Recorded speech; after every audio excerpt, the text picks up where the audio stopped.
Hello viewers, welcome to our YouTube channel English by Akhtar sir. आज की इस video में हम डिस्कस करते हैं प्रेजेंट इंडेफिनिट टेंस। ठीक, ये रहा आपके सामने प्रेजेंट इंडेफिनिट टेंस। सबसे पहले हम इसकी पहचान समझते हैं कि अगर आपके सामने हिंदी का सेंटेंस आता है तो आप उसे कैसे पहचानेंगे। एक्चुअली में हम जब यहाँ पर टेंसेस को स्टडी कर रहे हैं तो हम ट्रांसलेशन के पॉइंट ऑफ व्यू से चलते हैं। जैसे हमारे सामने हिंदी सेंटेंस आता है तो हमें उसे इंग्लिश में ट्रांसलेट करना है, तो उसे कैसे करें। सबसे पहले हमें उसे पहचानना होता है। सेंटेंस में टेंस को पहचानना होता है। जब हम सेंटेंस के अंदर टेंस को पहचान लेते हैं तब हम उसे क्या हिंदी से इंग्लिश में कन्वर्ट कर लेते हैं। तो किस तरीके से हिंदी सेंटेंस को इंग्लिश में बनाएंगे, ठीक, उसके लिए समझते हैं उसके रूल्स को, और उससे पहले समझते हैं कि पहचान कैसे करें उसकी। तो सबसे पहले बहुत ही इंपॉर्टेंट है समझना पहचान को। अगर आप सेंटेंस को पहचान लेते हैं कि किस टेंस में है तो आप उसको सही तरीके से ट्रांसलेट कर लेते हैं। तो प्रेजेंट इंडेफिनिट टेंस की पहचान रही है, हिंदी वाक्यों के अंत में ता है, ती है, ते हैं आदि शब्द आते हैं तो वो टेंस क्या है, प्रेजेंट इंडेफिनिट टेंस कहलाता है। प्रेजेंट इंडेफिनिट टेंस को सिंपल प्रेजेंट भी कहते हैं। तो पहले हिंदी से पहचान होगी इसकी। हिंदी वाक्यों के अंत में ता है, ती है, ते हैं आदि शब्द आते हैं, वो प्रेजेंट इंडेफिनिट टेंस कहलाता है। अगर उसके सेंस की बात करें तो क्या होगा, इसमें काम का होना अनिश्चित पाया जाता है। आप ध्यान रखिए, हिंदी जो है आपको सिर्फ हेल्प करेगी इंग्लिश को समझने के लिए, लेकिन आपको फोकस करना है सेंस पे, ठीक, क्योंकि किसी भी लैंग्वेज को जो है वो भाव से या सेंस से सीखा जाता है। तो हमें सेंस पे फोकस करना है, सेंस का समझना है कि प्रेजेंट इंडेफिनिट टेंस में काम का होना अनिश्चित पाया जाता है, इसीलिए इसका नाम क्या है, इंडेफिनिट टेंस। इंडेफिनिट में क्या होता है, नॉट सर्टेन, कोई चीज फिक्स नहीं होती है तो हम उसे कहते हैं इंडेफिनिट, नॉट सर्टेन, यानी जो चीज फिक्स नहीं है। तो सेंस दिमाग में रखना है, काम का होना अनिश्चित पाया जाता है, यानी काम का होना पता नहीं चलता है। अब इस बातों को हम क्या समझेंगे तो आगे बढ़ते हैं, कुछ इंग्लिश वर्ड से समझते हैं। ठीक, जैसे प्रेजेंट इंडेफिनिट टेंस में we talk about our habits, daily routine and facts. हम अपनी जब आदतों के बारे में बात करते हैं, जो भी आदत हम बोलेंगे तो हम जब भी टेंस बोलेंगे तो वो प्रेजेंट इंडेफिनिट टेंस बनता है। जैसे कोई बंदा कहता है कि मैं झूठ नहीं बोलता हूँ, मैं सच बोलता हूँ, मैं रोज सुबह जल्दी उठता हूँ। सही, सुबह से लेकर शाम तक हम जो भी काम करते हैं उसे हम डेली रूटीन बोलते हैं। तो डेली रूटीन में भी क्या है, जितने सेंटेंस बोले जाएंगे वो भी सारे प्रेजेंट इंडेफिनिट टेंस में ही बनते हैं। सुबह से लेकर शाम तक आप जितने भी सेंटेंस हैं आप बोलकर देख लिए, वो सारे प्रेजेंट इंडेफिनिट टेंस में आते हैं। जैसे मैं आपको बोलकर बता रहा हूँ, मैं रोज सुबह जल्दी उठता हूँ, व्यायाम करता हूँ, डेली नहाता हूँ। वहाँ से लेकर शाम तक आप जो भी काम करते हैं उसको वन बाय वन बोलेंगे तो वो आप प्रेजेंट इंडेफिनिट टेंस में उसको पाएंगे। ठीक, जैसे I get up early in the morning, I go for a walk, I come back to my home, I take rest for a few minutes, I take a bath. Facts की बात करेंगे, जैसे सूरज पूरब से निकलता है, पश्चिम में डूबता है, तारे चमकते हैं, है ना। इस तरह के सेंटेंस जब हम भी बनाएंगे तो वो भी प्रेजेंट इंडेफिनिट टेंस में आते हैं। देखिए यहाँ पर कुछ सेंटेंस एग्जांपल के तौर पे, मैं क्रिकेट खेलता हूँ, ये क्या है, एक हैबिट है जो प्रेजेंट इंडेफिनिट टेंस में आता है, खेलता हूँ। वह प्रतिदिन स्कूल जाता है, ठीक, जाता है, और प्रतिदिन ये हमारे रूटीन को बता रहा है। सूरज पूरब से निकलता है, देखिए होता ही होता है, सूरज पूरब से निकलता है, ये काम होता ही होता है। तो इस तरह की बातें जो फैक्ट्स होती हैं, जो हर हाल में होती हैं, जिसे हम हिंदी में बोलते हैं तथ्य, और इनको यूनिवर्सल ट्रुथ भी कहते हैं। इस तरह के सारे सेंटेंस प्रेजेंट इंडेफिनिट में जाते हैं। तो ये रही पहचान। ठीक, आगे इसके रूल्स को समझते हैं। प्रेजेंट इंडेफिनिट टेंस में ये रहा रूल नंबर 1। ठीक, एक्चुअल में हम इसको रूल की तरह लेते हैं, लेकिन हम यहाँ पर ग्रुप डिस्कस कर रहे होते हैं। रूल नंबर 1 में हम बात कर रहे होते हैं ग्रुप 1 की। आई, वी, यू, दे और प्लूरल नाउन के साथ हम ये ग्रामर यूज करते हैं। ठीक, यानी वर्ब की फर्स्ट फॉर्म का यूज करते हैं। ध्यान रखिए, प्रेजेंट इंडेफिनिट टेंस में वर्ब की फर्स्ट फॉर्म का यूज होता ही है। जैसे आप जानते हैं वर्ब की 3 फॉर्म होती है, वर्ब की फर्स्ट फॉर्म, सेकंड फॉर्म और थर्ड फॉर्म। तो प्रेजेंट इंडेफिनिट टेंस में हम वर्ब की फर्स्ट फॉर्म का यूज करते हैं। देखते हैं वर्ब की फर्स्ट फॉर्म किस तरीके से यूज होती है।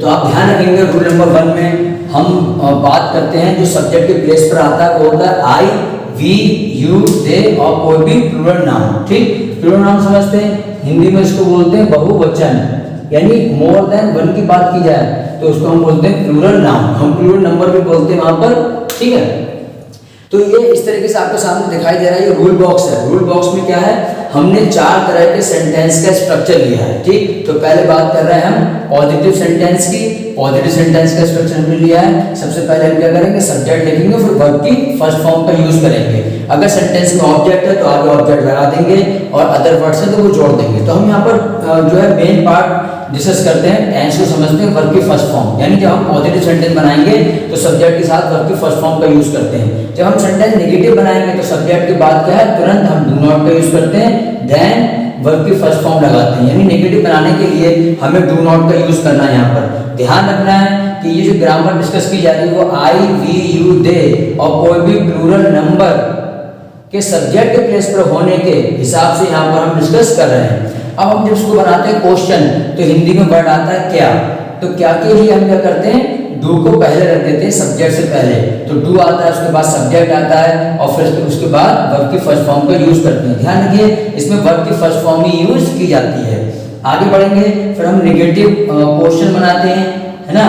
तो डू पहले, फिर सब्जेक्ट, उसके बाद नॉट, और then first form of the verb. तो ये 4 सेंटेंस का स्ट्रक्चर है, एकदम से हमारे माइंड में अच्छे से बैठ जाता है। इसको हम बोलते हैं रूल बॉक्स। ये रूल बॉक्स नंबर 1 है। उसको एक बार फिर समझ लेते हैं। यानी सब्जेक्ट के प्लेस पर आई, वी, यू, दे या कोई भी प्लूरल नाउन होने पर हम क्या करते हैं, सब्जेक्ट के बाद वर्ब की फर्स्ट फॉर्म का यूज करते हैं। जब हम नेगेटिव सेंटेंस बनाते हैं तो सब्जेक्ट के बाद डू नॉट लगा देते हैं और देन वर्ब की फर्स्ट फॉर्म लगाते हैं। जब हम इंटरप्रेटिव सेंटेंस बनाते हैं, देखिए ध्यान रखिए, जिस तरीके से हमने यहाँ पर पॉजिटिव सेंटेंस बनाया और नेगेटिव सेंटेंस बनाया, इनको बोलते हैं असर्टिव सेंटेंसेस। ठीक, असर्टिव सेंटेंस में ये आपका रहा अफर्मेटिव सेंटेंस और ये रहा नेगेटिव सेंटेंस। उसी तरीके से क्वेश्चन में भी क्या है, 2 तरह के सेंटेंस बनते हैं। यानी इंटरोगेटिव में भी 2 टाइप के सेंटेंस बनते हैं, एक पॉजिटिव क्वेश्चन बनता है और एक क्या है, नेगेटिव क्वेश्चन बनता है।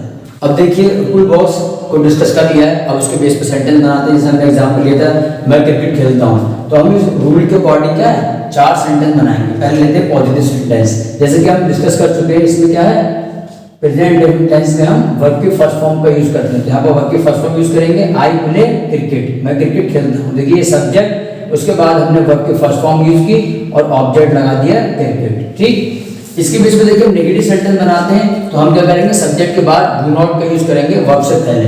तो आई यानी सब्जेक्ट और do not play, I do not play cricket, मैं क्रिकेट नहीं खेलता हूँ। और देखिए जैसे हिंदी सेंटेंस में क्या पहले आएगा, इसको यहाँ पर थोड़ा सा रुक के समझ लेते हैं। जब हिंदी सेंटेंस में क्या शुरू में आता है, क्या, ठीक, तो उसकी कोई एक इंग्लिश नहीं होती है। उस सेंटेंस में जो भी हेल्पिंग वर्ब यूज हो रहा है उसको हम सब्जेक्ट से पहले रख देते हैं और उसकी हिंदी निकलती है क्या। ठीक, चलिए आगे बढ़ते हैं। क्या मैं क्रिकेट खेलता हूँ, देखिए क्वेश्चन किया जा रहा है अपने आप से, तो हम क्या करेंगे, डू पहले रख देंगे, उसके बाद सब्जेक्ट आई और वर्ब की first form play. Do I play cricket, क्या मैं क्रिकेट खेलता हूँ, और क्या मैं क्रिकेट नहीं खेलता हूँ, do I not play cricket, यानी नेगेटिव सेंटेंस। देखिए रूल बॉक्स नंबर 1 के बेस पर हमने 4 सेंटेंस को बना लिया है। अब नेक्स्ट रूल बॉक्स डिस्कस करते हैं। आइए अब डिस्कस करते हैं rule number 2।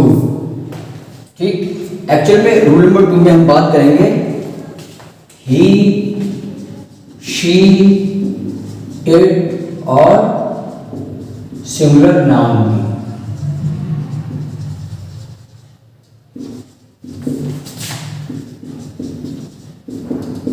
He, she, it और सिंगुलर नाउन के साथ यानी सिंगुलर नंबर के साथ हम ये ग्रामर यूज करते हैं, जो रूल नंबर 2 में आपको दिख रही है। यानी rule number 2 box. Singular noun यानी एक वचन,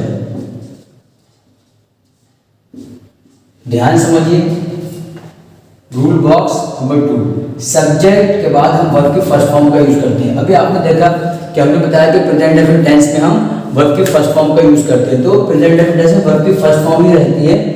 लेकिन अभी हमने रूल नंबर 1 में डिस्कस किया कि वर्ब की फर्स्ट फॉर्म रहती है, उसमें कोई भी चेंजेस नहीं होते। लेकिन जैसे आते हैं हम रूल नंबर 2 में और ही, शी, इट और सिंगुलर नाउन के साथ जो ग्रामर यूज करते हैं, तो क्या करते हैं, सब्जेक्ट के बाद वर्ब की फर्स्ट फॉर्म में एस या ईएस और जोड़ देते हैं। ये थोड़ी ध्यान रखने वाली बात है, इसको ध्यान में रखना, अदरवाइज क्या है, ग्रामर की मिस्टेक हो जाती है। और जब हम उसका नेगेटिव बनाते हैं, सब्जेक्ट के बाद डज नॉट का यूज करते हैं उसके बाद वर्ब की फर्स्ट फॉर्म यूज करते हैं। जब हम नेगेटिव सेंटेंस में डज नॉट यूज करते हैं तो डू का असल में डू में ईएस लगाकर उसको डज बना देते हैं और वो बन जाता है आपका डज नॉट। फिर उसके बाद वर्ब की फर्स्ट फॉर्म में एस या ईएस नहीं लगाते हैं। यानी आपको यहाँ पर ध्यान देना है, जब हम सेंटेंस पॉजिटिव बनाते हैं तब हम वर्ब की फर्स्ट फॉर्म में एस ईएस लगाते हैं, और जब हम सेंटेंस नेगेटिव बनाते हैं तो वर्ब की फर्स्ट फॉर्म में एस ईएस नहीं लगता है और आगे भी इंटरोगेटिव में नहीं लगता है। एक बार फिर देख लेते हैं। हम सब्जेक्ट यूज करते हैं, सब्जेक्ट का वर्ब की फर्स्ट फॉर्म लगाते हैं, उसमें एस एस जोड़ देते हैं। जब हम नेगेटिव सेंटेंस बनाते हैं तो सब्जेक्ट के बाद यूज करते हैं डज नॉट और वर्ब की फर्स्ट फॉर्म। और जब हम इंटरोगेटिव बनाते हैं, इंटरोगेटिव में जब हिंदी निकल कर आती है क्या, तो हम क्या करते हैं, डज को सब्जेक्ट से पहले रख देते हैं, उसके बाद सब्जेक्ट और फिर क्या वर्ब की first form.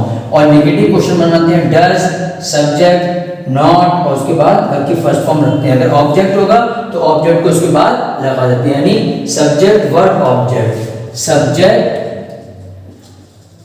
Verb plus object, यानी अगर ऑब्जेक्ट है तो आगे ऑब्जेक्ट लगा देते हैं। चलिए एक एग्जांपल लेते हैं और डिस्कस करते हैं, इसको चेंज करते हैं हिंदी से इंग्लिश में। वह प्रतिदिन स्कूल जाता है, वह प्रतिदिन स्कूल जाता है, तो इसका सब्जेक्ट क्या है, वह ही। अब हमें सब्जेक्ट के बाद क्या वर्ब लगाना है, तो हम क्या करेंगे, वर्ब में एस या ईएस जोड़ेंगे। तो गो में हम क्या करेंगे, ईएस लगा देंगे और ये बन जाएगा गोज। तो सेंटेंस देखिए आपके सामने, he goes to school every day, वह प्रतिदिन स्कूल जाता है। अब हम नेगेटिव बनाते हैं, वह प्रतिदिन स्कूल नहीं जाता है, तो हमें क्या करना है, वर्ब से पहले उसमें डज नॉट को जोड़ देना है, यानी he does not go to school every day. क्या वह प्रतिदिन स्कूल जाता है, does he go to school every day. क्या वह प्रतिदिन स्कूल नहीं जाता है, does he not go to school everyday.